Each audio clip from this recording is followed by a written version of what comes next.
Subling ipanawagan sa DXDD ang panginahanglan ni LB Yangan alang ni Mark Andrew ang 9 anyos nga bata nga sukad sa iyang pagkatao walay buho ang iyang sampot og naoperahan na kini og schedule karong Enero 15 nga isumpay na ang anos aron sa sampot na moagi ang hugaw og i-close na ang sa iyang tiyan nga gibuhuan.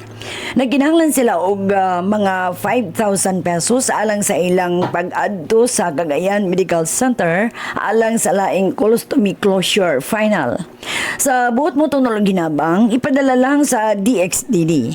Samtang salamat kayo sa mitonol og 1,000 pesos alang sa bata nga dunay brain tumor nga 4 anyos pa si Baby Gumilid taga Pinasio Clarin, Misamis Occidental. Salamat kayo Ma'am Jocelyn Ogrito sa Purok 5 Clarin, Misamis Occidental. Salamat usab sa inyuhang 1,000 pesos.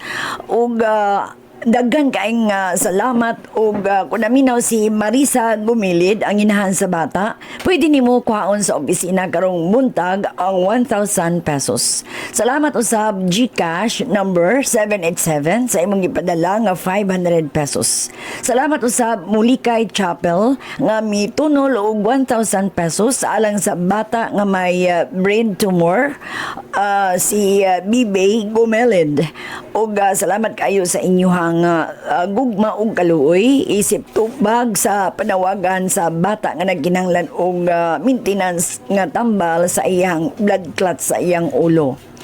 Chavez family diya sa Kulambugan, Lanao del Norte, salamat sa inyong 1,000 pesos. Kanyong tanang nagsuporta sa Operasyon Tabang ng Istasyon DXDD, daghan kaayong salamat. Ang Diyos na mabalo sa inyong mga gihinabang isip buhat sa kaluoy.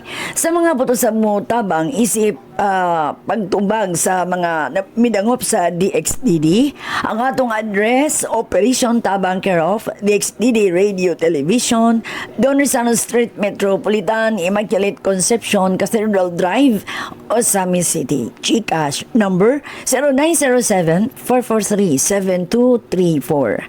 Alang sa DXDD Operation Tabang, ako si Ate V, Vicky Remedios Palaw.